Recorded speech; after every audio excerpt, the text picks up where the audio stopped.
As far as the ballots are concerned, it's a disaster. This is going to be the scam of all time. President Donald Trump and some Republican allies have repeatedly asserted that a surge in mail-in voting will lead to massive fraud in November's election.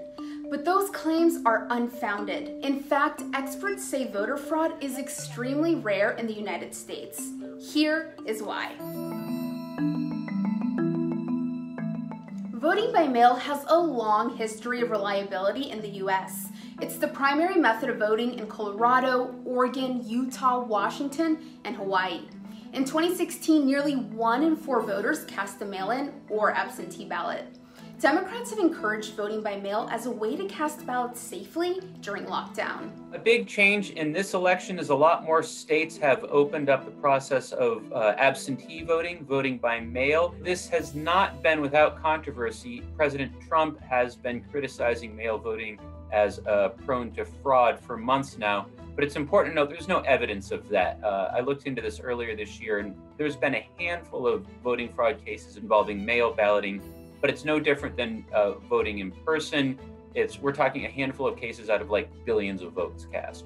There are plenty of security measures in place to prevent that. Where I live, for example, in Maryland, they'll tell you when you mail in your ballot when they've received it. I handed my ballot to the mail carrier last Tuesday. I got a notice this morning from the State Board of Elections saying, we've got your ballot. So tracking is available in many places for voters who are worried that their ballot might get lost along the way. Will the election results be delayed? This is going to be a disaster. And all I'm asking is people go out to vote, and stop with this nonsense, because we're going to be counting ballots for the next 2 years. Well, Trump is right that the widespread use of mail ballots will likely cause delays in tallying results. But he's over-exaggerating its impact. Election experts say it might take several days, not years, after the November 3rd election until a winner is known.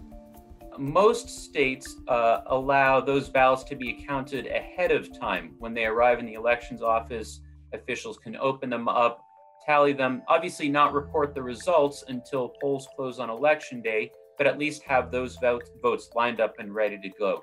Florida is a good example of a state that does that. But there are a handful of states, about 6 or 7, that don't allow officials to start counting these mail ballots until election day itself.